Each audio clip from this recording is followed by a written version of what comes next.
Estamos en Conectados del Museo de la Memoria y los Derechos Humanos. Hola, les habla Francisco Esteves, director del Museo de la Memoria y los Derechos Humanos. Y quisiera decir que es un gran honor poder entrevistar nuevamente a Marcia Scantlebury, que es integrante del directorio del Museo de la Memoria y que tiene una larga trayectoria como comunicadora, como periodista. Me correspondió hacerle una entrevista antes en el programa ¿Qué pasa si olvido? Este programa ustedes lo pueden ver directamente, todavía está puesto ahí en YouTube, se llama como ¿Qué pasa si olvido? Poner el nombre de Marcia, o también lo pueden buscar en la página del museo. Eh, y la verdad es que es un programa, esa entrevista que fue larga, de 1 hora, es bien profunda y bien impactante. Y quiero decir que a partir de esa entrevista, siempre me quedó la impresión de algo que ya sabía de antes, pero esta impresión fue mucho más vívida, que Marcia Scantlebury es una mujer muy notable, extraordinaria, le tenemos mucho aprecio y admiración, y Marcia, gracias por estar en esta conversación con nosotros. Gracias a ti, Francisco, por supuesto. Quisiera, en vínculo con lo que fue esa entrevista, iniciar esta conversación leyendo un texto que Marcia escribió, entiendo que en noviembre del 2011. Y ese texto se llama Porfiada Memoria. Dice así: jamás olvidaré ese borrascoso atardecer del 3 de junio de 1975. Ni el chirrido de la enorme puerta de hierro deslizándose por el suelo de esa tierra maldita. Apenas un par de horas antes me encontraba ayudando a mis hijos a hacer sus tareas escolares, cuando una patrulla de la policía política irrumpió violentamente en mi casa y me conminó a subir a un vehículo. Uno de mis captores me cubrió los ojos con esparadrapo y un par de anteojos para el sol. Entonces, la camioneta de vidrios polarizados inició una enloquecida carrera que concluyó frente a un recinto que, deduje, por el declive del terreno y el frío que calaba los huesos, estaba ubicado a los pies de la cordillera. Las manos ásperas del conductor me empujaron con violencia hacia afuera. Luego, atravesé a tientas el umbral de un portón y me quedé parada, tiritando de miedo ante un paisaje invisible, tratando de descifrar los misteriosos sonidos que contiene el silencio. El viento helado penetraba sin piedad el cuero de mis botas y empecé a escuchar, como en un macabro concierto, unos gemidos intermitentes, llantos ahogados y un escalofriante y prolongado alarido. Serán animales, quise pensar. Miré al suelo por una ranura de la venda que me cubría los ojos y divisé las bellas baldosas italianas. En ese instante comprendí que había llegado a la antesala del infierno. Estaba en la Villa Grimaldi, el centro secreto de torturas más famoso de Chile. Un gendarme de aspecto descuidado me tomó de la mano y me guió con inusitada delicadeza hacia un recinto lateral. Pero allí, sin más preámbulos, comenzó a desnudarme con rapidez. mientras otra mujer con voz de tediosa rutina iniciaba el inventario de mis pertenencias. 3 billetes, una cadena con una cruz de plata, un pañuelo para la cabeza, medio paquete de cigarrillos, un encendedor, una libreta de direcciones. Cuando abandoné la villa luego de 23 días infinitos, yo era otra persona. Después de los sádicos interrogatorios y de largas sesiones de tortura, que incluían aplicación de electricidad en todo el cuerpo, yo me sentía sucia, vacía. Hasta entonces, el odio había sido para mí solo un concepto intelectual.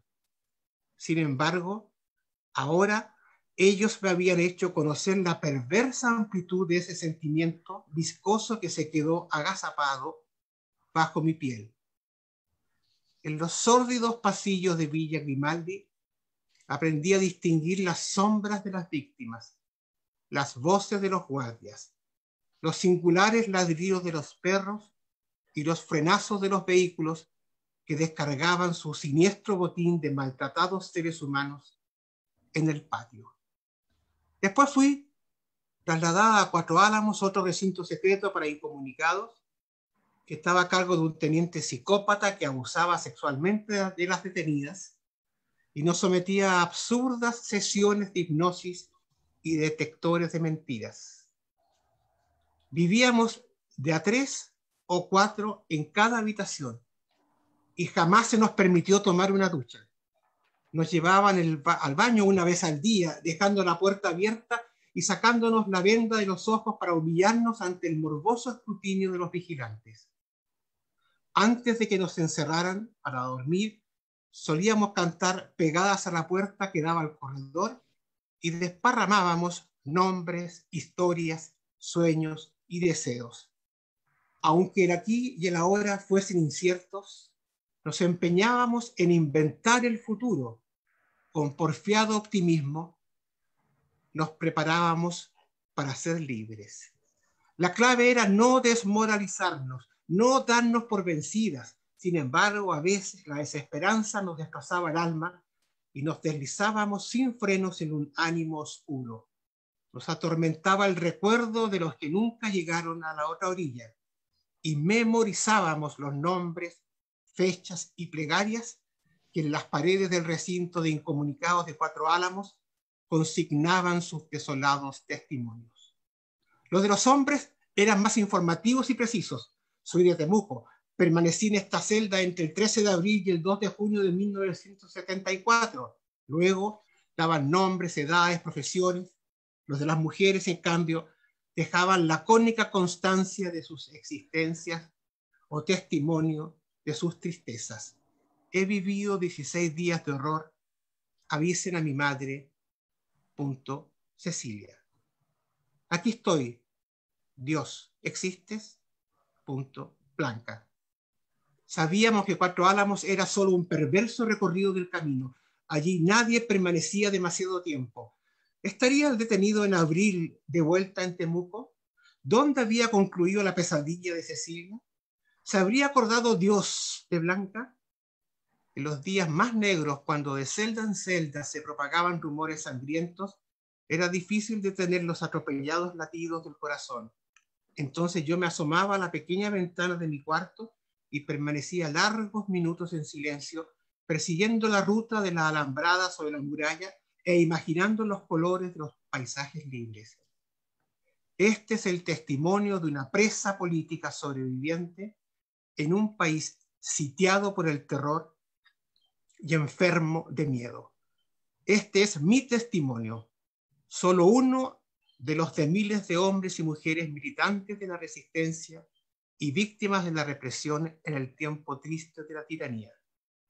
Han transcurrido muchos años desde esos días de plomo y en Chile ha pasado mucha agua debajo de los puentes. Sin embargo, aún somos muchos quienes luchamos por perseverar, por preservar la memoria y no rendirse ante la indiferencia y el olvido. Bueno, Marcia, cuando uno lee este testimonio, es evidente que queda muy impactado. Está escrito desde muy, muy adentro de ti. ¿Qué te pasa cuando lo recuerdas nuevamente? Uno pensaría que ya Francisco ha pasado tanto tiempo que realmente muchas de estas cosas se olvidan o se amortizan, pero no es cierto. Uno vuelve siempre a revivir esto y en estos tiempos de pandemia también ha sido como un tiempo también de recordar, porque efectivamente fue un momento muy doloroso y a diferencia de otros temas que se reviven, digamos, en los medios de comunicación y día a día o con frecuencia, el testimonio de las mujeres que estuvieron presas en realidad es escaso. Muy pocas veces se habla de las mujeres. De hecho, ni siquiera nosotros hemos sido interlocutoras las presas políticas, digo, no las madres de los detenidos desaparecidos que han hecho un trabajo maravilloso y han sido reconocidas afortunadamente, pero nosotros las expresas políticas ni siquiera hemos sido un antecedente, un interlocutor válido para los gobiernos de turno. Entonces, por ejemplo, en estos días con la muerte de la señora Ángela Bachelet, que fue una de nosotros, ¿no es cierto? Evidentemente que nos hemos comunicado, nos hemos hablado y el recuerdo es muy obstinado, o sea, nos viene a la memoria de nuevo y hemos vuelto a recordar, porque además, hablemoslo con franqueza, que en este país todavía no se ha hecho justicia, o no toda la justicia que se debiera hacer. Sí. Mira, ayer pensando en esta conversación de hoy día, leí un texto eh, bien interesante de Bauman, ¿ya? Bueno, pero en ese texto eh, se hablaba de esto de quienes decían no sabía o no sabía qué hacer. Un poco dice, aquí hay que darse cuenta que hay una complicidad secreta entre los que hicieron las cosas y los que no quisieron saber lo que estaba ocurriendo o los que no quisieron denunciar lo que estaba pasando. ¿Tú tienes esa impresión también? Absolutamente, ¿no es cierto? Y justamente por eso yo creo que fue que la presidenta Bachelet decidió construir el Museo de la Memoria que tú diriges actualmente y que es justamente darle visibilidad a lo que durante la dictadura se invisibilizó, que fue aquí no ha pasado nada, te fijas, entonces se invisibilizó todo lo que sucedía, las torturas, las detenciones, los exilios, y los sufrimientos que pasó el pueblo de Chile en general, porque de alguna manera todos estuvimos involucrados, ¿no es cierto? No es por casualidad que en el caso del Museo de la Memoria, el monumento de Yar, inicialmente el concepto que hubo es todo hemos perdido algo. Eso nos afectó a todos absolutamente. Y por eso también yo hago un paralelo entre lo que estamos viviendo ahora, donde nos comunicamos entre las presas y decimos quién puede entender mejor esta tragedia que nosotros, porque lo que estamos enfrentando hoy día justamente es lo que enfrentamos entonces, que era el miedo, el terror y la incertidumbre frente a algo desconocido que nos creaba este tiempo sin orillas, donde uno no tiene claro el destino, no puede proyectar, no sabe qué va a pasar mañana. Y este encuentro con la muerte, ¿no? Marcia, ¿y tú crees que ha habido una cierta invisibilización de lo que fue el rol de las mujeres en todo este Absolut tiempo? Absolutamente, yo creo que ha habido mucha invisibilización. De hecho, hay mujeres organizadas. De hecho, por ejemplo, hay un grupo muy interesante, ¿no es cierto?, que dirige la Beatriz Batacho, que es sobre ¿cómo se llama?, los abusos sexuales hacia las mujeres. Cuando se ha hablado tanto de abusos sexuales, este es un grupo muy interesante porque, por ejemplo, ese tema fue un tema que nunca fue abordado durante la transición y que creo que sigue pendiente de qué pasó, porque evidentemente que, y lo hemos conversado muchas veces nosotros contigo, con el directorio, de que el tema del museo, de hecho, estamos proyectando hacer cosas distintas, porque evidentemente no es lo mismo ser una prisionera política mujer que ser un hombre. No digo que es mejor o peor, es distinto, es totalmente distinto. Sí. Y a ti, ¿Cómo fue que participaste en la fundación del museo? ¿Cuál fue tu rol ahí? Mira, yo justamente la presidenta Bachelet, eh, te aclaro que yo de alguna manera, yo nunca la conocí a ella, la conocí cuando ella fue ministra de Defensa y convió a un grupo de periodistas y por supuesto que la identificaba, sabía quién era y todo eso, pero ahí, después de eso, un día ella me llamó María Luisa Sepúlveda y me dijo que la presidenta quería que me hiciera cargo de la narrativa del museo, de los contenidos del Museo de la Memoria. El MOP iba a ser el que iba a construir el edificio y de hecho la presidenta me llamó un día, María Luisa me advirtió porque yo acababa de asumir un cargo en Televisión Nacional de Chile, entonces cuando la presidenta me llamó yo le dije, mira, ¿usted está segura, presidenta, que puedo asumir las dos cosas al mismo tiempo? Sí, me dijo ella, pero lo importante es que tú lo quieras hacer. Yo le dije, por supuesto que sí, no le voy a preguntar ni cuánto voy a ganar, ni cuál va a ser mi horario, ni nada de eso, porque yo he luchado toda mi vida contra el olvido y por reivindicar la memoria. Entonces, esto para mí es un honor y por supuesto que acepto este desafío de hacer el museo, porque teníamos poco tiempo, no hay ningún museo que se haya hecho tan velozmente como hicimos nosotros este museo. Y ahí asumí el día que se falló, y se escogió al grupo que iba a construir el museo. Ahí María Luisa Sepúlveda me convidó a almorzar y nos juntamos con los arquitectos, que eran unos arquitectos brasileros, y como todo extraño en la vida, era un grupo de jóvenes brasileros donde uno de ellos descubrió su identidad porque era hijo de una chilena y nunca había tenido nada que ver con el país, pero ahí se encontró, ¿no?, con eso. Entonces ahí yo asumí, ese mismo día asumí este desafío, cuando la presidenta me pasó media carilla cuando nos encontramos en la cita que tuve con ella y me dijo, ¿tú estás segura que quieres hacer esto? Efectivamente era un periodo difícil porque no era el mejor momento tampoco en los ratings de popularidad de la presidenta, entonces evidentemente que estábamos enfrentando un desafío complicado, ¿no? Marcia, ¿a ti te tocó viajar para esto?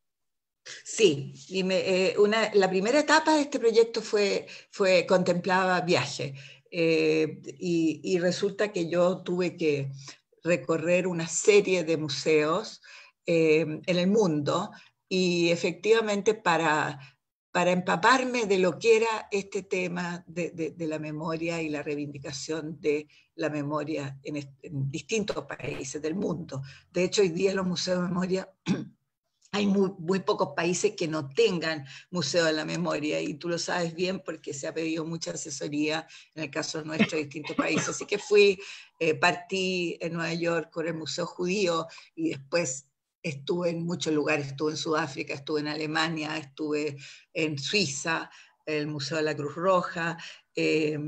Efectivamente, hice muchos viajes y para tomar las ideas, fuerza de lo que era esta resistencia frente al olvido, que es una cosa de la cual hoy día se ocupan con mucho más intensidad todos los países del mundo, ¿no? Porque Sí. también tu historia es tu presente y es tu futuro, eso no cabe duda. Marcia, ¿tú, no, tú piensas que había una cierta dificultad, limitación para hablar de la violencia sexual que se cometió en los años de dictadura contra las presas políticas? Sí, absolutamente. Yo pienso que ha habido un ignorarlo, un no tocarlo, no sé por qué, pero adivino, ¿no? O sea, evidentemente que nosotros somos un país que hemos avanzado muchísimo en las reivindicaciones de las mujeres, qué duda cabe. Yo no soy de esas que encuentra que nunca se hace nada, no, se ha hecho mucho, pero en este plano, quizás porque es el último de los planos, porque también tiene que ver con cuál es el lugar que ocupan los derechos humanos en nuestra sociedad. Pensémoslo, pensemos hoy día. Creo que hay un déficit y yo me ocupo de las dos cosas, como me dijeron una vez en Comunidad Mujer que me invitaron a hablar invitaron a un panel de gente exitosa y yo le dije, mira, el único éxito es haber logrado avanzar y hacer mi carrera con temas no exitosos y convertirlos en temas, porque son temas invisibles. El tema de las mujeres y la cultura, por supuesto, que también es otra cosa que me convoca y me preocupa, y cuando pensamos, por ejemplo, hoy día mismo, cuáles son los temas más dejados de lado, digamos. Son dos temas que para mí son centrales en la sociedad. Por supuesto que hay una prioridad en comer, ¿no es cierto? Pero fuera de eso Sí. hay otras cosas muy importantes. Marce, la primera vez que te llamé para que hiciéramos esta entrevista, tú me dijiste, ¿sabes? Sería bueno hablar de la memoria del futuro, me dijiste. Y yo me quedé pensando en esa frase, la memoria del futuro. ¿Qué te suena a ti? ¿Cuáles son las asociaciones que haces cuando me hablas o cuando te refieres a la memoria del futuro? Porque hay dos opciones, ¿no es cierto? O sea, la gente los que fuimos víctimas, entre comillas, yo nunca me he sentido víctima, pero finalmente uno fue víctima, aunque haya sido también resistente, ¿no? En mi caso yo estuve en la resistencia, o sea, tampoco caí presa por una equivocación, sino que realmente por una opción que yo había tomado y que tenía riesgos, y esos riesgos se materializaron. Pero yo creo ¿cómo se llama? ¿Cómo se llama? El tema de la memoria es un tema fundamental en nuestra sociedad, porque sin memoria yo siento que no se puede construir un futuro mejor, digamos. O sea, la memoria es lo que también ilumina tu presente. Pensemos incluso en la frase que hay en el lobby del Museo de la Memoria, donde dice, ¿no es cierto?, no podemos cambiar nuestro pasado, pero sí aprender de él. O sea, en el fondo lo que la presidenta, una frase de la presidenta en que dice sí, aprender de lo vivido, ¿no es cierto? Y tenemos dos opciones. Una, olvidarnos, una, quedarnos pegados para siempre en el pasado, solo recordando, ¿te fijas? Y lo otro es convertir el pasado en resistencia, en energía, en capacidad de lucha, en diagnóstico para detectar lo que estuvo mal y que no queremos que se repita en esta sociedad. Por eso yo te digo que yo también durante este periodo, yo muchas veces seré incomprendida o no es politically correct o correcto, pero yo soy partidario de que nosotros somos un solo país, estamos enfrentando una tragedia brutal y general. Entonces, yo creo que, como dijo Pepe Mujica, ¿no es cierto? O también lo ha dicho Ricardo Lago, te fijas, con el cual yo trabajé, uno puede ser oposición a este gobierno, yo soy oposición a este gobierno, qué duda cabe, soy una persona de izquierda, pero también tratar, ¿no es cierto?, de entender a los demás y de tener una meta común, que es superar lo que estamos viviendo, preocuparnos de la gente más sufrida, porque evidentemente primero la explosión social y también esta pandemia ha dejado al descubierto las desigualdades de este país horrible. Eso es lo prioritario, no estar viendo, ¿no es cierto?, qué hacemos mal, qué hacen mal los demás y que yo sé todo lo que hay que hacer.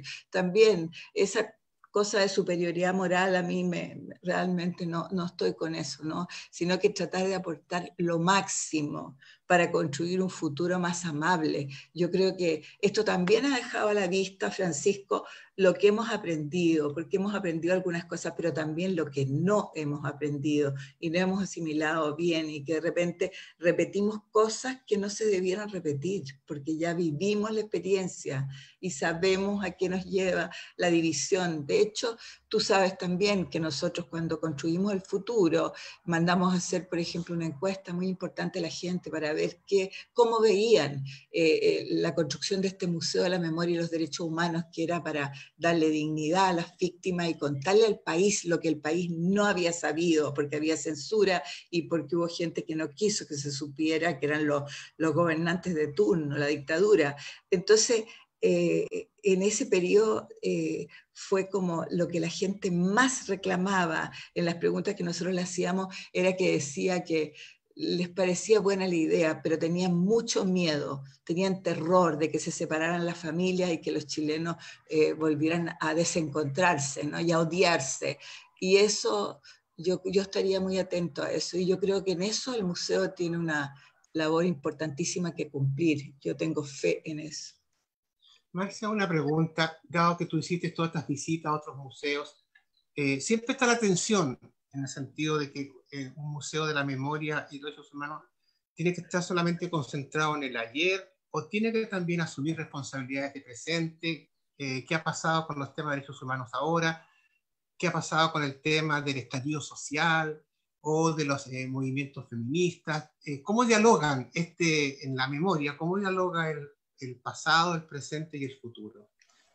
Es que yo creo que eso va de se, o sea, cuando se funda el museo, evidentemente, Francisco, los museos tienen lo que fue más conflictivo en ese periodo y lo que la gente reclamaba es que ¿por qué este periodo y no otro? ¿No es cierto? Cuando hoy día se están violando los derechos humanos en Chile y en todas partes del mundo, por ejemplo, pero la verdad es que el periodo que se toma, como en todos los museos hay un periodo que se fija, y en este caso el periodo que se fijó fue el periodo de la violación sistemática de los derechos humanos por parte del Estado de Chile, que era el responsable de velar por esos derechos. Entonces, ese es el periodo de la muestra estable del museo. Y ese es un periodo determinado, pero evidentemente que el museo, incluso si tú miras cómo está construido, no está construido para contener solo la muestra estable. De hecho, por ejemplo, nosotros peleamos mucho porque inicialmente en el proyecto no estaba el auditorium, y el auditorium era lo que nos permitía proyectarnos hacia el futuro, discutir todos los temas de derechos humanos que estuvieron entonces en cuestión y que fueron conculcados y los atropellos y todo eso, pero también para proyectar un futuro diferente y estando atentos a los derechos humanos que se están violando hoy día, ¿no es cierto? Y en ese sentido yo creo que el museo ha cumplido un papel extraordinario porque vinculado, ¿no es cierto?, con otros lenguajes, que también es una cosa que nos preocupó muchísimo al equipo que construyó el museo y fue bien discutido y todo eso, es como el tema de que en ese momento más del 50% de la gente que vivía en Chile, de los habitantes de Chile, no había nacido cuando estas cosas sucedieron. Imagínate, hoy día es mucho más, será el 70% de los jóvenes. Entonces, ¿cómo hablar un lenguaje para los jóvenes?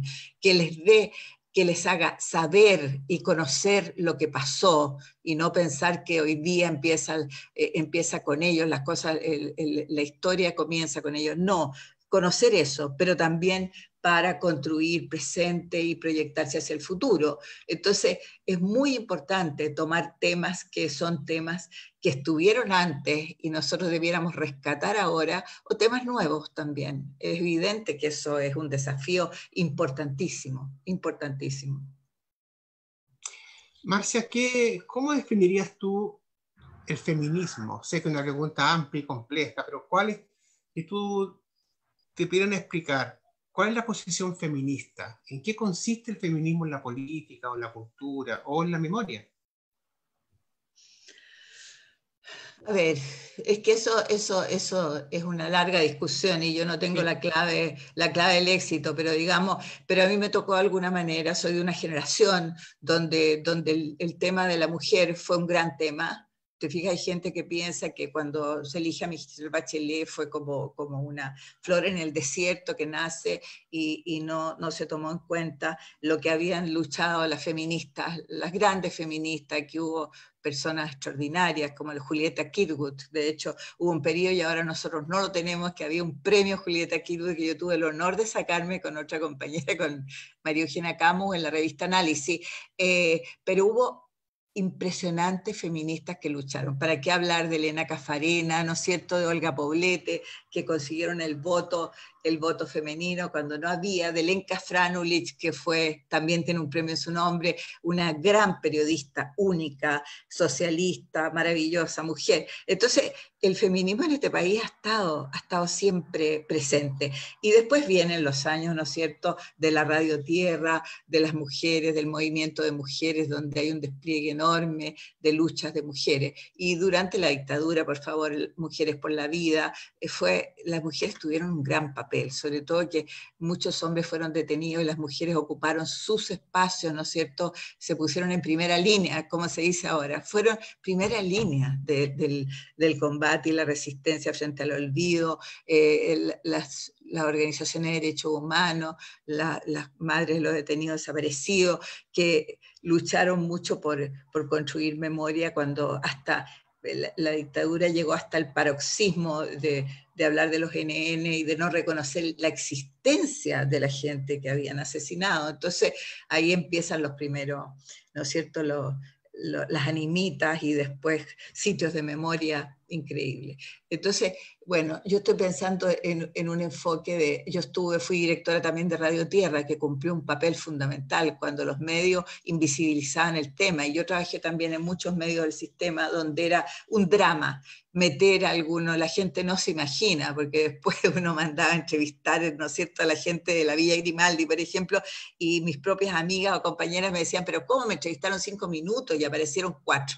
No saben lo que pasa con los medios de comunicación y cuánto vale 20 segundos, pero era una lucha feroz. En el caso mío estoy hablando un poco desde mí, desde el periodismo, ¿no? Donde finalmente las mujeres, por ejemplo, en el caso de los periodistas, las mujeres estuvimos en el periodismo desde muy temprano. Las profesoras fueron las primeras. Yo formé parte, yo fui directora de Cultura y formé parte del directorio del Ministerio de Educación, donde a pesar de que el gran porcentaje, la mayoría de los maestros eran mujeres, en el directorio del esto yo era la única mujer durante un tiempo, ¿no es cierto?, de ese directorio. Era absurdo que en educación, te fijas, no hubiera mujer. Entonces, así en todos los sectores fue difícil. Y en el caso de las periodistas, nosotros entramos a ser, mi generación entera se desplegó en el periodismo y había muchas periodistas, pero directoras de medios, ¿no es cierto?, había muy pocas. Y lo otro que había, por ejemplo, es que simplemente las mujeres estaban ahí, pero eran derivadas a cumplir noticias de segunda categoría, de segunda línea, que es como se percibía en ese tiempo, temas como cultura, como, ¿no es cierto?, o qué sé yo, pero ninguna mujer era enviada a cubrir una guerra o se ocupaba de economía, era muy poco. Entonces, en ese sentido se ha avanzado mucho. Pero para mí el feminismo es, por supuesto, una lucha por reivindicar tu propia presencia en la sociedad y tu rol, pero también reivindicar el papel de las demás, ¿no es cierto? O sea, yo creo que es, inicialmente la cultura lo que nos enseñaba era competir entre nosotras, todas las historias, las películas y todo eran mujeres compitiendo porque un hombre que las legitimaba, porque eran personajes de existencia relativa, mientras no había un hombre que te amaba o te captaba para trabajar con él o qué sé yo, tú no tenías relevancia. El feminismo lo que hace es decir, nosotros no somos enemigas, sino que somos fuerzas, juntas podemos luchar y cambiar las cosas. Entonces, para mí eso es el feminismo, eso de todas maneras. Mira, la última actividad que se pudo hacer en la explanada del museo, antes de que tuviésemos que cerrar por esto de la pandemia, fue una actividad relacionada con las ollas comunes. Y se hizo una cosa bien bonita porque participaron de dirigentes de ollas comunes de esa época, del tiempo de la dictadura. Pero ahora, en la emergencia actual, han vuelto a aparecer las ollas comunes. Y en general, no siempre, pero en general, el rol protagónico de esas ollas comunes lo tienen las mujeres. O sea, es bien interesante cómo esto de la memoria del futuro, uno puede establecer diálogos de permanencia. De alguna manera, este rol de las mujeres, antes y ahora, vuelve a ser un rol también de solidaridad, muy fuerte. Por supuesto. Si tú ves, es interesante, porque el caso de las ollas comunes, que fue una cosa tan central, que evidentemente crearon las mujeres, entonces lo que pasa es que alguien podría decir, claro, porque las mujeres son las que hacen la comida, son las cocineras las que dan la comida en la casa y qué sé yo, pero es interesante también porque efectivamente durante muchos años nosotros hemos estado en la esfera doméstica, cosa que a mí no me complica para nada, me encanta esa parte, ¿no es cierto?, de la casa y de todo, pero nosotros lo que reivindicamos siempre es que nos tocó eso y que los roles debieran cambiar, ¿no es cierto? La sociedad no tiene por qué pensar que, por ejemplo, la maternidad, ¿no es cierto?, es un rol que le corresponde a las mujeres. Bueno, entonces nosotros podríamos decidir no tener hijos, porque si eso nos perturba, nos impide la carrera, no nos da facilidades, no hay jardines infantiles, y los hombres sienten que eso no les corresponde, entonces no tengamos hijos, que lo tengan ellos. Bueno, pero nosotros siempre reivindicamos esa cosa. En la esfera de lo doméstico, lo interesante es que nosotros de alguna manera, pregúntame a mí en la pandemia, yo cocino, pero a mí me gusta, pero el tema es que me encanta, lo que no creo es que debe ser mi obligación y que mi compañero, mi pareja no tiene ninguna responsabilidad en ese sentido. Pero lo que fue interesante también del feminismo naciente ya era decir, lo privado y lo doméstico también es político. Entonces, eso yo creo que es muy esencial, es de las frases esenciales. O sea, ¿por qué los hombres iban a salir a trabajar en la mañana y volver en la noche y tener muy poco contacto con los hijos? Y no es en el fondo castigarlos en que van a tener que ocuparse, es un regalo que le estamos haciendo, comportamos eso. Entonces, en ese sentido yo creo que sí se ha avanzado, ¿no es cierto? Hay muchos hombres que optan por eso también. Marcia, para ir ya cerrando la conversación, que siempre es tan entretenida y educativa tenerla contigo. ¿Qué te ha parecido el rol de la prensa y de la televisión en particular? Porque tú tienes experiencia por haber estado en el Consejo de Televisión, pero ¿qué te ha parecido el rol de la prensa en este periodo de pandemia? ¿Cómo evalúas tú ese rol que ha tenido la prensa? Mira, yo en ese sentido soy bastante, digamos, no podría ni condenar ni aprobar. Yo creo que hemos tenido luces y sombras, porque evidentemente piensa tú, Francisco, ¿qué habría sido? Bueno, así como se dice, ¿no es cierto? Hay mucha gente que son como ¿cómo se llama? Las Casandras de los medios de comunicación que se pasan anunciando que la televisión se acaba y que imagínate el rol que ha jugado la televisión en este periodo, ¿qué habría sido de nosotros sin televisión, sin medios? Yo sigo leyendo los medios escritos que dicen que trae coronavirus, lo desinfecta y tal cosa. Yo creo que los medios han cumplido un papel fundamental, fundamental absolutamente, ¿cómo se llama? Proyectando lo que se está haciendo, pidiendo cuentas a las autoridades, pidiendo cuentas al poder político, informando sobre lo que se hace en las redes sociales, sobre los niveles de resistencia, estábamos hablando de las ollas comunes, es decir, son fundamentales. Si tú me preguntas a mí también si hay un déficit, ¿no es cierto? Yo creo que los medios sí tienen que hacerse una autocrítica de repente y por supuesto que uno tiene bastantes cuestionamientos a muchas cosas, ¿no es cierto? O sea, por ejemplo, evidentemente que el poder político se da cuenta que aunque reclame contra la televisión, por ejemplo, pero la televisión es clave en eso. Entonces tenemos una especie de festival de alcaldes a las horas de los matinales, digamos, y peleando por de qué tendencias son y quién sí, quién no. ¿Te fijas? Entonces, hay cosas donde yo creo que tenemos que preguntarnos. También hemos vivido una cosa muy grave que viene de antes de la pandemia, pero que ha sido muy complicada, que es el tema de las fake news. ¿Te fijas? Donde a nosotros nos enseñaron a chequear nuestras fuentes, pero hoy día tenemos que chequearlas 10 veces más, porque la verdad es que una noticia falsa puede causar un mal enorme. Entonces los medios, primero, han sido fundamentales y segundo, yo creo que hay temas en que no han estado bien y tienen que revisarse cada uno de nosotros, hacer una autocrítica en ese sentido. En ese sentido, Marcia, cuando tú estabas saliendo del colegio, tenías dos opciones, una vez me contaste eso, o ser abogada o ser periodista. ¿Elegiste bien? Perfectamente bien, adoro lo que he sido y además que el periodismo es una cosa de una intensidad, de una profundidad, de una amplitud, donde tú puedes ser muchas cosas, que es lo que yo soy. El periodismo me ha permitido ser muchas cosas, tener muchas miradas y profundizar en muchos temas y conocerte a ti, por ejemplo. Muchas gracias.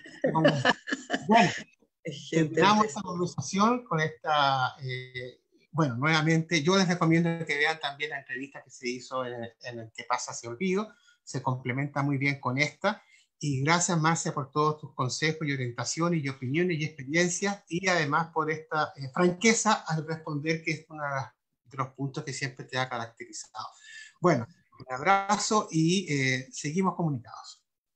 muchas gracias a ustedes, al museo, por supuesto, y a ti, Francisco, por esta enorme oportunidad.